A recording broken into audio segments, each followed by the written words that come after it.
Good evening, ladies and gentlemen, and knife lovers around the world.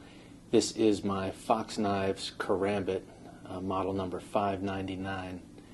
It is my very first Karambit, and I'm so glad I finally got one.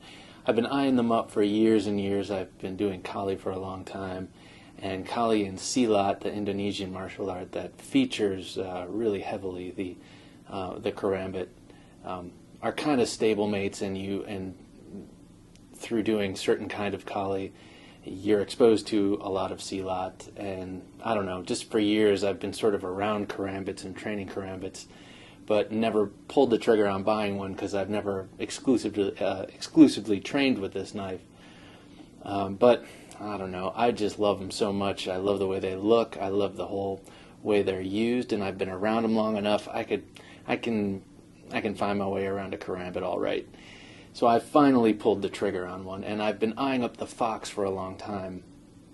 First of all, I was introduced to Fox knives through their beautiful fixed blade Karambits that I was eyeing up online a couple of years ago, and they come in a number of different blade shapes, aside from the traditional talon shape like the one you see before you.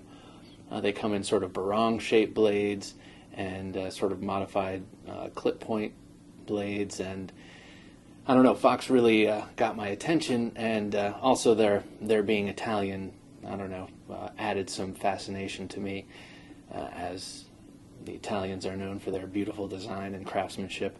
I always kind of wanted an Italian-made knife, but I put it off and put it off and put it off, and I have an Emerson obsession, and as you know, Ernest Emerson is very good at, knows a lot about, making knives and Karambits and Karambit fighting and Karambit techniques. And so for a long time I was under the impression I sort of needed to get an Emerson Karambit, and I think they're super cool, especially the combat Karambit, the large one. I don't know what it's called, but an associate of mine has one, and whenever I handle it, it's too thick. I don't mind the Emerson thickness in their regular blades, but for some reason putting my finger through the full width of an Emerson knife for the ring of the Karambit is just, I don't know, it's just too much. It doesn't feel like I could use it as well. Maybe it's because my hands aren't large enough or something. I don't know. Anyway, I also find this more attractive. And knowing that I would most likely just be carrying this just to fondle and play with, chances are I'll never need to use it to save my life. I figured I'd go with the one that is most appealing to me. And now that I have this Fox 599, I'm really impressed by the build, the fit and finish, the design, the way it fits my hand, the materials. Everything about it is impressive. Now, the story behind this model, the 599, is that Steve Tirani, the famed Karambit guy in this country, and I guess in the world, designed this, and something got lost in translation when dealing with Fox knives. Maybe it's going from inches to centimeters or whatever, but his original design ended up being an inch longer in the handle. So I've heard a lot about the more easily obtained 478 and 479 Fox models. Those are the Karambits that have the aluminum or the G10 handles. They are an inch longer in handle length, and I guess the blade accordingly. But even men with large size hands find it too big, because you kind of want this knife to nestle into your hand and have the blade protrude just from under your fist. You don't want a whole lot of handle hanging out under there. So I got a flyer from Knife Depot saying that they had the Fox Karambit on sale for a very decent price. I did some research and found out that it was the 478, and that the 478 was just going to be too darn large for my hand. So I went to the ultimateknife.com, which is the only place you can get this model 599, new anyway. I'm sure you can find it used if anyone was willing to give it up. And the 599 is a redesign. It's taking the original design of the Fox Karambit, Folding Karambit, and reducing the handle size to a more manageable size, reducing it by about an inch. So it fits really well in my hands. I've let other people who are bigger than I, have bigger hands than I, hold it, and it fits perfectly in their hands. It's just kind of the perfect size, and it's it's offered exclusively at theultimateknife.com. Now, I'm not sure how much the owner of that website had to do in this redesign, but I do know that that's the only place you can get it right now, new. And I'm so glad I did a little bit of research. I sometimes tend to fly into decisions impulsively because I want, and I'll just buy and regret and then sell, at a loss. That doesn't happen too much. I usually hold on to my knives anyway, but I'm really glad I did the research on this and got the right thing the first time. So this is the Fox Folding Karambit. You've got, now I will vacillate between Karambit and Karambit. To me, Karambit feels better coming out of my mouth. Karambit sounds like it's more authentic. I don't know what's right. I've heard it both ways so many times.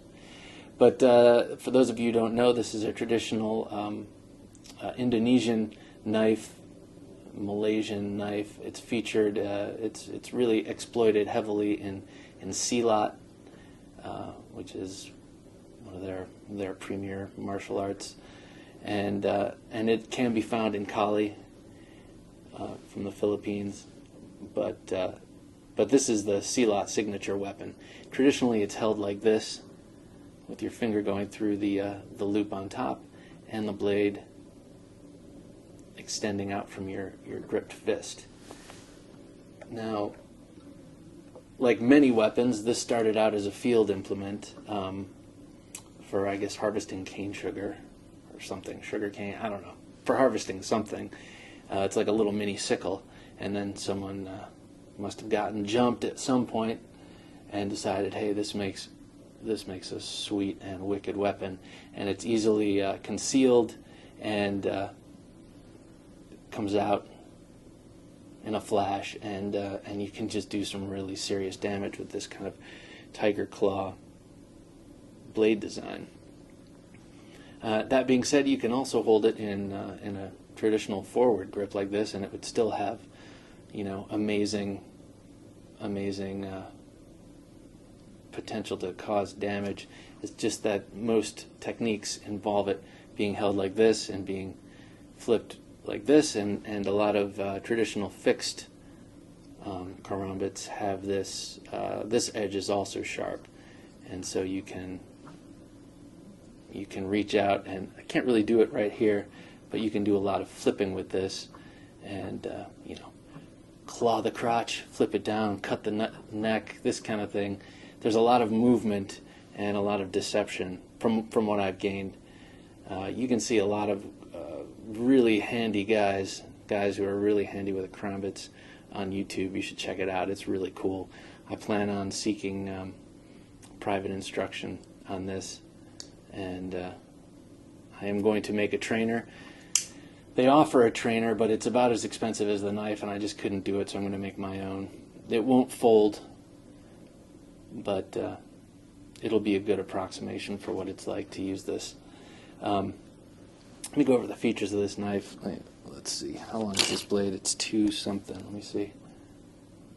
Well, it's almost 3 inches, just a hair under 3 inches, and it's made of N690 stainless steel, which I've heard is a very lauded steel. I have no experience with it, except for this, and this has not and will not cut anything, God willing. So I hear it's a great steel, and I'm happy to have it. I just don't have the personal experience to vouch for it. It's got this beautiful design, this sickle-shaped blade, this beautiful swedge on top, just turns me on, and then it's got this teardrop opening hole feature here, which works pretty well. It's still pretty stiff, but I'm working it out. It's getting better and better. You know, the pivot can be adjusted with a Torx, like a T8. Now, one of the handiest things about this is that it features an Emerson, as you can see, Emerson patent, an Emerson wave feature to snag on your pants as you pull it out. Boom. So you can put the clip on the other side, but basically it rides in your pocket like this. Here, this is if you're looking down at your own pocket. It rides in your pocket like this. You just put your finger in, pull it out, whoosh, it snags open, boom, it's open and ready for use in your hand. And I've always liked the wave opening feature, the way Emerson does it, you know, the progenitors of the wave opening feature. I love how Cold Steel has their take on it, which is not licensed, but is very, very handy indeed. And this, I just love waving open my knives. And now that I have this Fox Folding Karambit, it occurs to me that a Folding Karambit really, really more than almost any other knife needs this, because this opening feature, that is. Because if you were to use, say, a 511 Cub, another Karambit I really want, also designed by Steve Tirani, it's beautiful. But the one thing about that kind of sticks in my craw is it does not have the wave opening feature, which means you would have to pull it out of your pocket, open it up, and then switch grips to get it right. Which, to me, you know, for a knife that is pretty much designed exclusively for, you know, fighting. Of course, you could use this.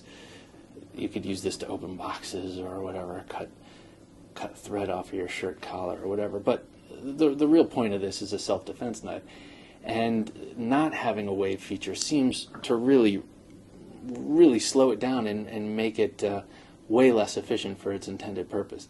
Yes, you could do the ghetto mod and put the zip tie, but you know, in the hole. But to me, that just kind of glops up the knife, makes it ugly, and I don't know. So now that I have this, and I'm very grateful that it has that wave opening feature, and I don't see myself getting a knife without it, getting a folding Karambit without it. I would possibly get the 511, but I would have to grind out a little notch for it to do that, to be able to open it up like that. So this is it's got G10 handle scales, very aggressive G10, kind of Cold Steel-ish.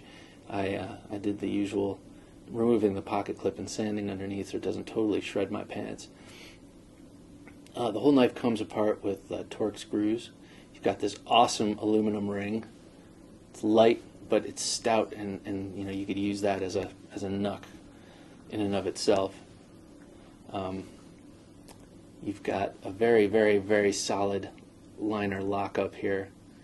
The liner lock looks pretty thin, but it's really works quite well.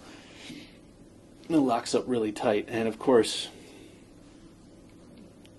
using it in its intended fashion, which is slashing and cutting and trapping in this direction, the force is always going to be against this stop pin back here. So you're not going to really, you know, run into much trouble with the lock up here. The lock bar is jimped. It's somewhat hard to access. You kind of need to dig your fingernail or the fat of your thumbnail in there, but that's good because you are gripping it in your fist like this, and I could see if there was a big cutout here to access the lock, how you could disengage it in the heat of combat. Here, if you fold it, and you've got this finger guard which acts as a flipper, but you cannot just flip it; it'll stop. It's not a flipper. You have to, you know, use some wrist. So, oh, I like this milling. It's quite attractive, also. You got jimping there. You got really good jimping here, and going up this thumb ramp, and this nice thumb cutout. This whole little area there. If you're going to use it in standard grip, which is not standard for a Karambit, but your thumb it's just right at home there. And then in reverse, it gives this muscly, meaty part of your palm a place to fine, good purchase there. So I'm going to put that down. I'm going to show you a couple of comparisons. Now, I don't have any other karambits, but other knives that sort of I put on the same shelf, so to speak. Got this Emerson Peace Arc, which to me is like a folding gununting, the famed sword used in Kali and pekiti-tirsia Kali. It's got that sort of downswept blade. I love this knife. And it sort of kind of fits the theme. And then the other knife I would place in this category is the Spyderco Yojimbo 2, which is also a small and oddly shaped but purpose-driven self-defense knife, which could be used for utility. Nestles in your hand, locks in your hand nicely, kind of like this one locks in your hand nicely. And so does this, actually. Locks very nicely in your hand. So to me, these are kind of in the same ballpark.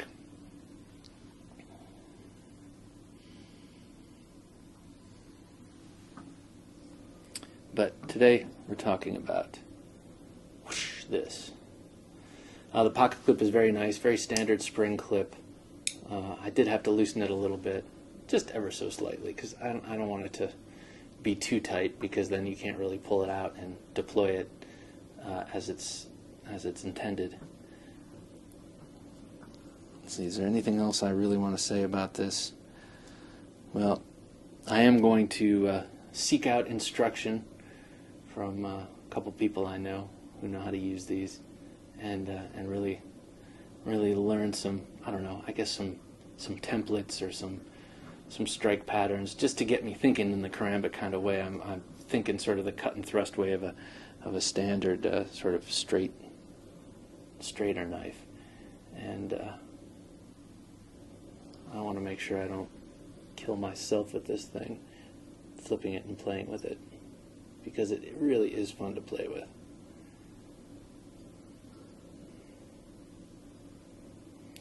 So if you're in the market for a folding karambit, I have to say, visit theultimateknife.com. And I hope they're watching this, and I hope they say, oh, let's send this guy a free knife. He mentioned our website a couple of times. No, I'm just kidding. Well, of course I wouldn't mind that, but I just think it's really cool, and I caution people about getting the version, the 478 and the 479. I can't remember which one is aluminum and which one is G10, but they really seem very big. I would look at other YouTube videos on those knives and just look at how they protrude from the guy's hands. They're like one extra finger there. And this just fits so perfectly.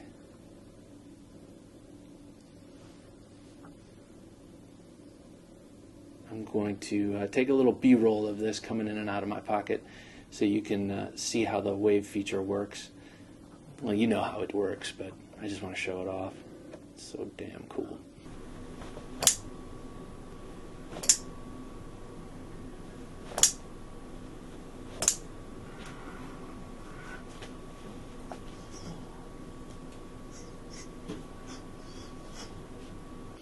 All right, thank you guys. This has been my video on the Fox 599 Folding Karambit. Go get yourself one and be safe with it. And this is an easy knife to fuck yourself up with. Excuse my French. All right, knife junkie.